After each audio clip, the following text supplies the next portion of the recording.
Olá pessoal, na aula de hoje nós vamos trabalhar com um tema extremamente importante que versa sobre o diálogo entre fontes. Dentro desse grande tema que é jurisdição constitucional e tratados, aliás, jurisdição internacional e tratados, nós vamos trabalhar com o diálogo entre fontes, ou seja, como que os tratados devidamente ratificados, eles dialogam com as normas de direito interno. Especificamente, qual é o posicionamento que os tratados têm no nosso ordenamento jurídico. E de maneira mais tópica, qual é o posicionamento que os tratados de direitos humanos têm no nosso ordenamento jurídico. Vale a pena destacar que ao trabalharmos com o conflito entre tratado e lei e conflito entre tratado e Constituição, essa matéria, ao contrário do que nós podemos pensar, não é uma matéria de direito internacional, mas é uma matéria de direito interno, é uma matéria de direito constitucional. Por quê?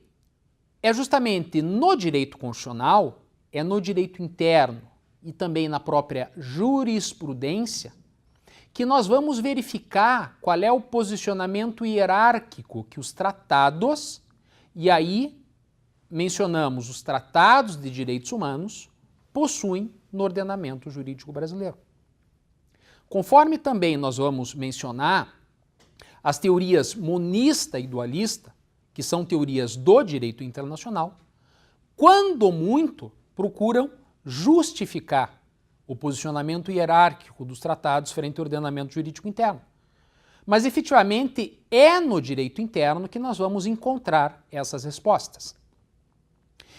E, é claro, ao trabalharmos com o Pacto de San José da Costa Rica, nós vamos verificar, nós vamos vivenciar, através de estudos de caso, como é que se verifica esse diálogo entre fontes.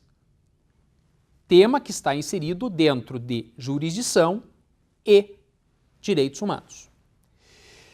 Vejam que, de maneira proposital, eu não comentei na aula anterior, dentro do tópico Etapas de Celebração dos Tratados, o parágrafo 2º e o parágrafo 3º do artigo 5º da Constituição.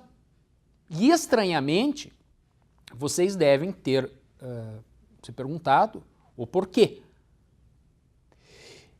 Cabe destacar que essa matéria, no que diz respeito ao posicionamento hierárquico dos tratados dentro do ordenamento jurídico brasileiro, ele comporta duas análises.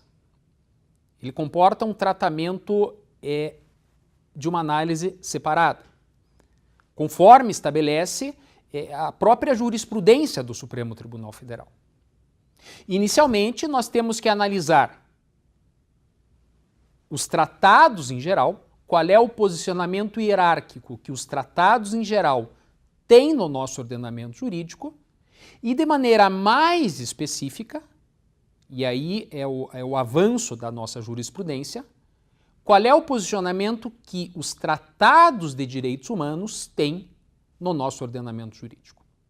É por isso que dentro da nossa aula de hoje, nós vamos analisar duas espécies de conflito.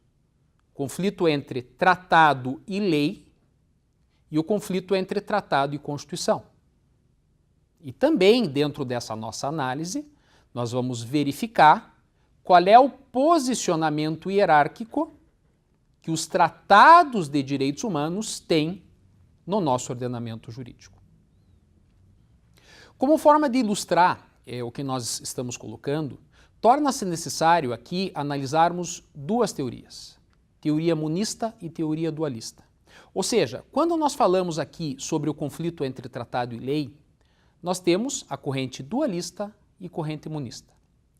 Corrente dualista prega a existência de duas ordens jurídicas. Quando nós falamos da corrente dualista, nós vamos falar de uma ordem jurídica internacional e uma ordem jurídica interna.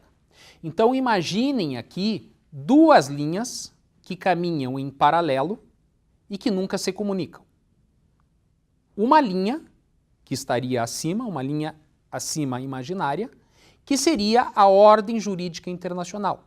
E dentro dessa ordem jurídica internacional participam somente os Estados. São os Estados que elaboram as normas através dos tratados.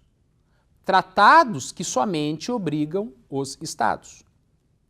E uma segunda linha imaginária, que seria o direito interno. Dentro dessa segunda linha, que é o direito interno, nós teríamos as leis, que são elaboradas pelos Estados e vinculam os seus jurisdicionados. São os indivíduos, pessoas físicas e também pessoas jurídicas, obviamente. Para que um tratado possa ser incorporado ao ordenamento jurídico interno, dentro da teoria dualista, esse tratado ele teria que ser transformado em lei, né? Então, dentro da corrente dualista prega a existência de duas ordens jurídicas. Para que o tratado tenha vigência no plano interno, ele tem que ser transformado em lei. Vejam que no nosso caso, no caso brasileiro, o tratado ele não é transformado em lei. O que nós temos é a ratificação do tratado. E esse tratado ele terá vigência no nosso ordenamento jurídico com a promulgação e a publicação do decreto presidencial que ratificou o tratado. Pois bem, em termos práticos, dentro dessa corrente dualista, o que nós temos que verificar é o posicionamento hierárquico do tratado frente ao ordenamento jurídico interno. Para a tese dualista, o tratado tem o mesmo grau de hierarquia do que a lei. E se o tratado tem o mesmo grau de hierarquia do que a lei, nós teríamos um conflito de leis no tempo. E se nós temos um conflito de leis no tempo, lei posterior poderia revogar a lei anterior. Por outro lado, nós vamos ter a teoria monista, né? E ao trabalharmos aqui com a teoria monista, nós vamos nos lembrar da pirâmide de Kelsen. Dentro da pirâmide de Kelsen, nós temos a existência de uma única ordem jurídica, a teoria monista, a existência de uma única ordem jurídica, mas essas normas, elas possuem graus de hierarquia, em que a norma superior, ela vai dar validade à norma inferior, e assim por diante. No topo dessa norma, no plano interno, nós temos a Constituição e depois as normas infraconstitucionais. No plano internacional, nós temos o que se entende de norma hipotética fundamental, que é o que daria validade às constituições. Então, essa norma hipotética fundamental, segundo Kelsen, seria a norma de direito internacional. Muito bem. Sem entrar aqui em detalhes na questão da teoria monista, para a teoria monista, nós temos a existência de uma única ordem jurídica.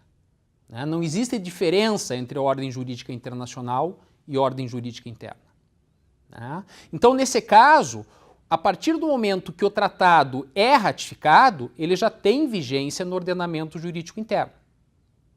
O monismo, meus alunos, se divide em duas categorias. O monismo com o primado do direito internacional frente ao direito interno e o monismo do direito interno frente ao direito internacional.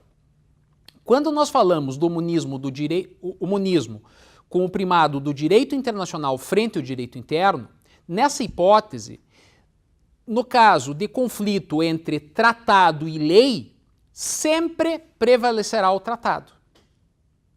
Agora, no segundo caso, na segunda hipótese, o monismo do primado do direito interno frente ao direito internacional, o direito interno sempre prevalecerá frente ao direito internacional se as normas estiverem em conflito.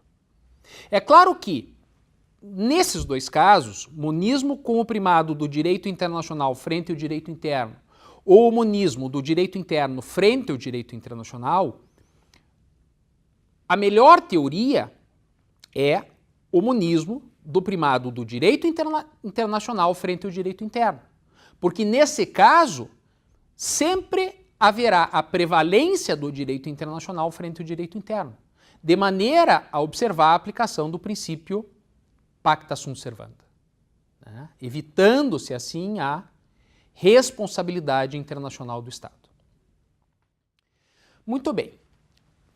Quando nós trabalhamos agora especificamente sobre conflito entre tratado e lei, nós temos as seguintes espécies de conflito, né? As seguintes hipóteses.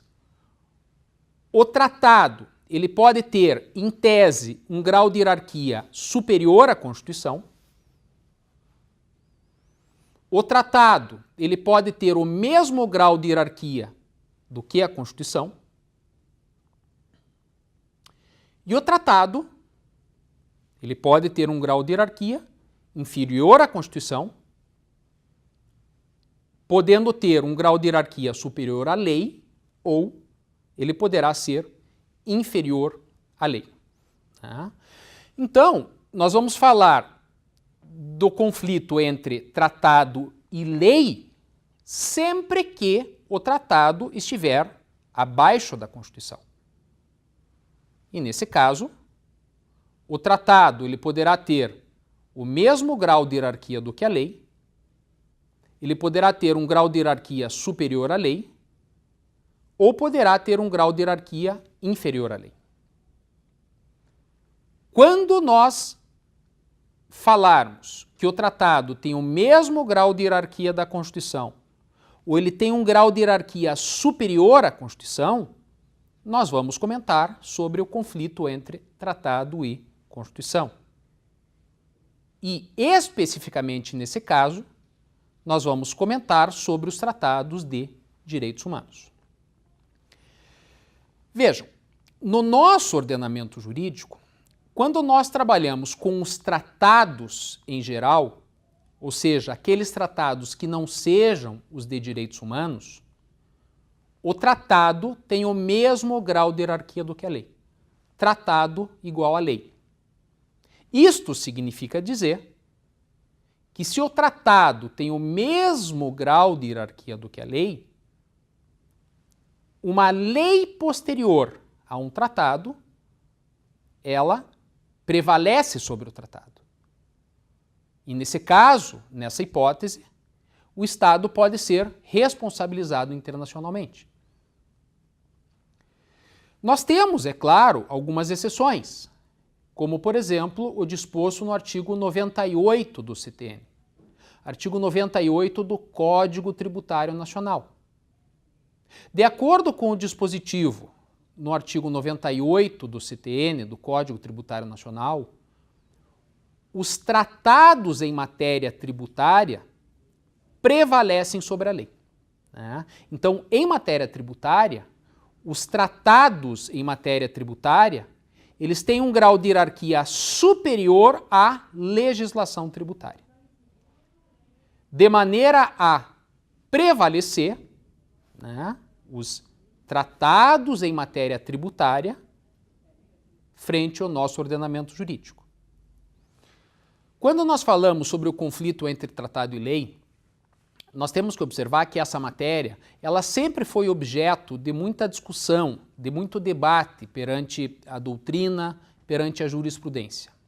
Isso porque, à exceção dos tratados de direitos humanos, que nós temos aqui o parágrafo 2º do artigo 5º, que não é interpretado e aplicado de maneira correta, e o disposto no parágrafo 3º do artigo 5º da Constituição, em relação aos demais tratados, salvo algumas exceções, como nós colocamos, essa matéria ela não é tratada de maneira clara e de maneira específica dentro do nosso ordenamento jurídico, tampouco dentro da nossa Constituição.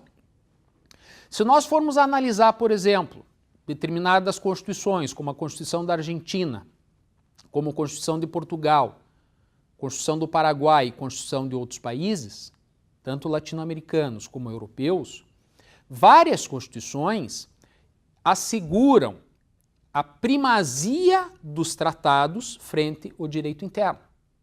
né, ao se assegurar a primazia do direito internacional frente ao direito interno,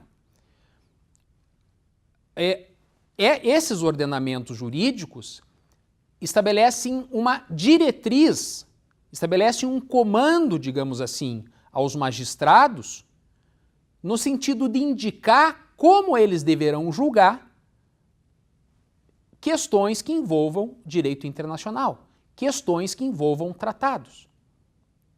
Agora, dentro do nosso ordenamento jurídico, desde 1977, com o RE, Recurso Extraordinário 80004, passou-se a entender que tratados teriam o mesmo grau de hierarquia do que a lei. Então aí, em uma espécie de conflito de leis no tempo, lei posterior revogaria a lei anterior. Ou seja, juridicamente, né, e de maneira mais técnica, se nós temos uma lei se nós temos uma lei posterior que é contrária ao tratado, não que aquela lei tenha o poder de revogar o tratado, mas durante o período em que aquela lei, que é incompatível com o tratado, estiver vigente, o tratado ele teria a sua eficácia suspensa. Então, é uma construção jurídica aqui, adotada numa tese de 1977, em que procurou-se entender que os tratados teriam o mesmo grau de hierarquia do que a lei. E é claro, nesse sentido, nesse aspecto, as consequências jurídicas são extremamente danosas ao direito internacional. Por quê? Se no plano internacional a República Federativa do Brasil, ao ratificar o tratado, se compromete perante os demais estados da comunidade internacional a cumprir o tratado, no plano interno, se existe esse entendimento, se existe esse posicionamento, o tratado deixa de ser cumprido. E se no plano interno o tratado deixa de ser cumprido, o Estado poderá ser responsabilizado internacionalmente. Violação ao princípio pacta sunt servanda. Agora, mais do que essa responsabilidade internacional, mais do que essa possibilidade do Estado ser responsabilizado internacionalmente, isso acaba por gerar, é claro, uma total insegurança jurídica no plano internacional. Principalmente em dias de hoje, em um mundo globalizado, em que o Brasil recebe investimentos, recebe estrangeiros, um país que está na mídia, né, em que celebra tratados e acordos internacionais nas mais variadas áreas e que torna-se necessário aqui o cumprimento dos tratados e dos acordos internacionais. Vejam, em relação aos tratados que não sejam de direitos humanos, salvo algumas exceções, como o direito tributário, infelizmente o tratado ele tem o mesmo grau de hierarquia do que a lei. Quando nós falamos sobre os tratados de direitos humanos, pessoal, nós temos duas situações. Né? Tratados de direitos humanos ratificados antes da Emenda Constitucional 45 e tratados de direitos humanos ratificados depois da Emenda Constitucional 45. Em relação aos tratados de direitos humanos ratificados antes da Emenda Constitucional 45, esses tratados têm grau de hierarquia supralegal. Em relação aos tratados de direitos humanos ratificados depois da Emenda Constitucional 45, de 2004, desde que aprovados pelo Congresso Nacional em 2 turnos, pelo quórum de 3/5 em cada uma das casas do Congresso Nacional, né, Câmara dos Deputados e Senado, esses tratados eles têm grau de hierarquia constitucional, conforme nós vamos ver na nossa próxima aula. Mas vejam, o que eu quero destacar para vocês é o seguinte raciocínio. Quando nós trabalhamos aqui com o conflito entre tratado e Constituição, o tratado ele pode ter grau de hierarquia constitucional, ou o tratado ele pode ter um grau de hierarquia superior à Constituição, conforme aponta, conforme estabelece a doutrina. Pois bem, é claro que o único exemplo que nós podemos trabalhar são as normas, são os tratados de direitos humanos. Se o tratado tem o mesmo grau de hierarquia do que a Constituição, é claro que tratado, especificamente tratado de direitos humanos, ele estará no mesmo patamar do que a norma constitucional. E nesse caso, poderá ocorrer um conflito. Poderá ocorrer um conflito entre o tratado e a Constituição. Ou seja, se nós tivermos, de maneira exemplificativa, o conflito entre uma norma do Pacto de São José da Costa Rica com uma norma da Constituição, nós temos um conflito entre normas. O conflito de uma norma da Constituição e o conflito de uma norma no tratado.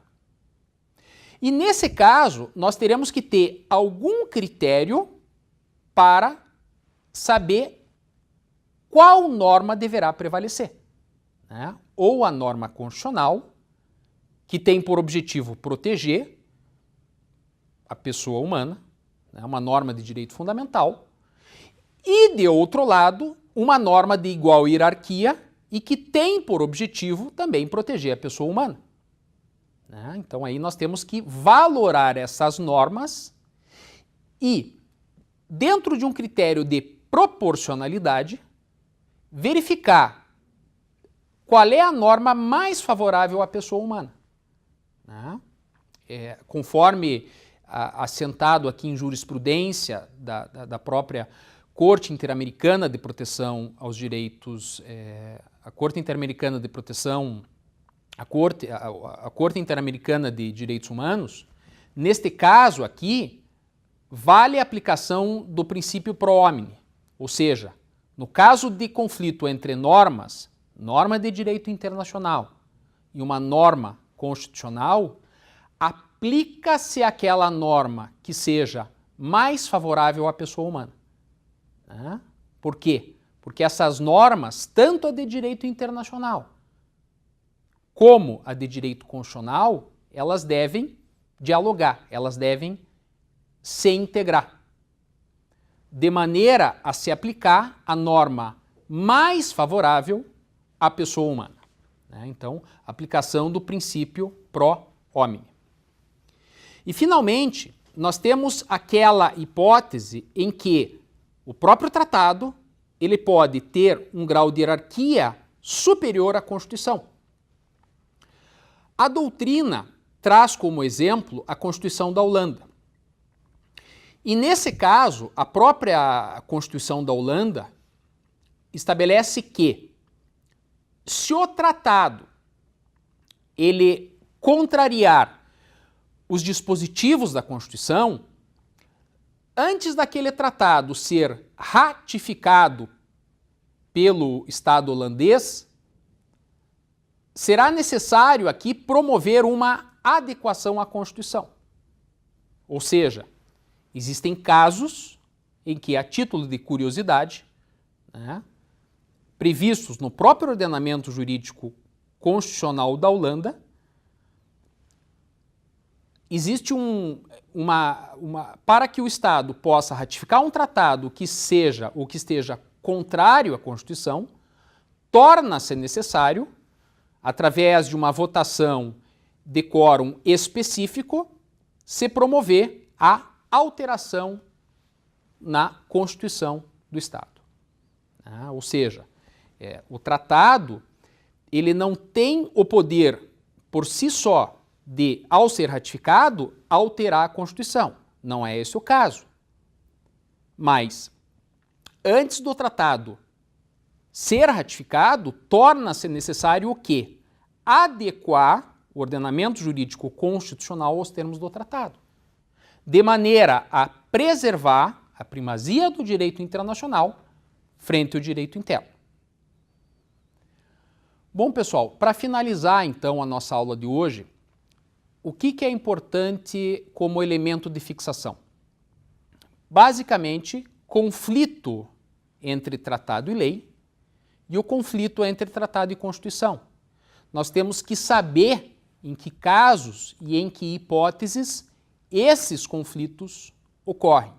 E que essa matéria, em verdade, não é uma matéria de direito internacional, mas sim uma matéria de direito interno.